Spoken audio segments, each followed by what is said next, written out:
You are listening to Sinister Sleeps, where real nightmares don't wait for you to close your eyes. Tonight we travel to a quiet street in North London, where a small brick house became the centre of one of the most terrifying hauntings ever recorded. Police officers, neighbours, even journalists all claim to witness something impossible. Furniture moved by unseen hands, a child's voice speaking in the tone of a dead man, and a family trapped inside a house that refused to let them rest. This is the true story of the Enfield Poltergeist, the house that wouldn't stay quiet. London, 1977. It began quietly, as these things usually do. In August of 1977, Peggy Hodgson, a single mother of four, lived with her children in a small, ordinary council house at 284 Green Street, Enfield, North London. Her life was simple and hard.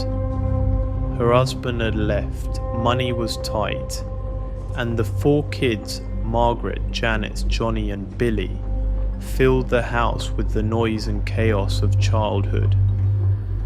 But one night, everything changed. It was around 9:30 p.m. when Peggy heard a crash from upstairs, like someone had thrown furniture across the room. She ran up the stairs and found Janet and Johnny staring at a chest of drawers that had just slid across the floor by itself. Peggy pushed it back, thinking the kids were playing games, but when she turned to leave, the heavy chest moved again, scraping the floor, pressing towards the door as if trying to trap them inside. That was the moment she realized it wasn't her children after all. Over the following nights, the noises grew louder, sharp knocks on the walls, footsteps pacing the hall when everyone was asleep, toys flying off the shelves. Soon the neighbours heard it too. Peggy called the police.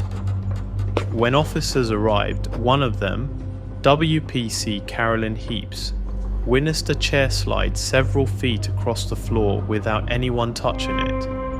She signed an official police statement. Whatever was in the house wasn't just noise anymore. It was showing itself. The family began sleeping together in one room, terrified. Then Janet started acting strange. At night she would go stiff, her body tensing like she was being pulled by invisible hands. Her voice changed. It was deep, harsh, mocking.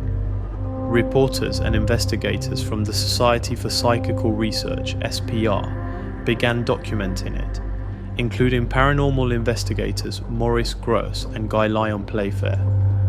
In one of the many recordings, Janet's distorted voice can be heard saying, "My name is Bill. Just before I died, I went blind. Then I had a hemorrhage, and I fell asleep and died in that chair downstairs." There really had been a man named Bill Wilkins who had died years earlier in the house from a brain hemorrhage, sitting in a chair in the living room. His son later confirmed every detail. But how could an 11-year-old girl who knew nothing about him possibly know that? As months passed, the activity became violent.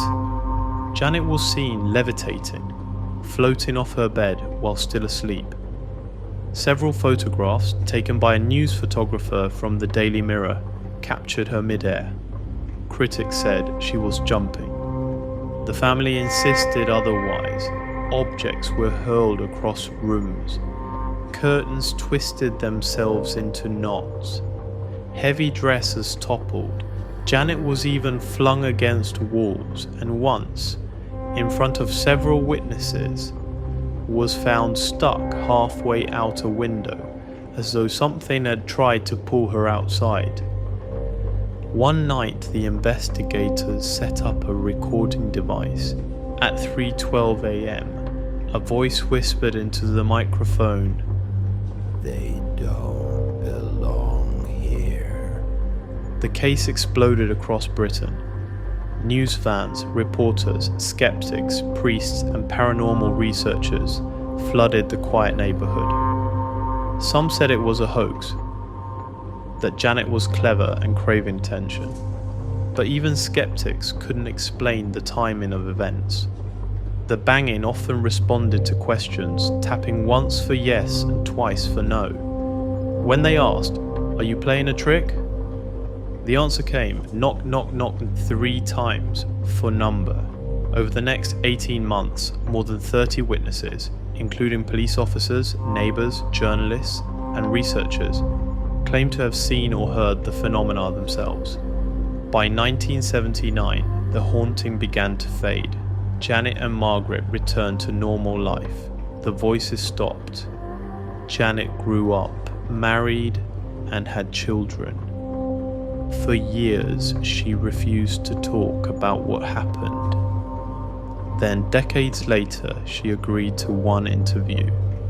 When asked if she still believed it was real, she said quietly, "It wasn't all real.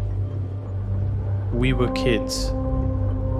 We played around sometimes, but only a small part. The rest was not us." She paused for a moment, eyes distant. "It stayed with me.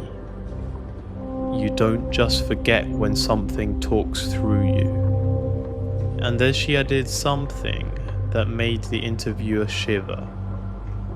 "When my mother died, I was back in that house.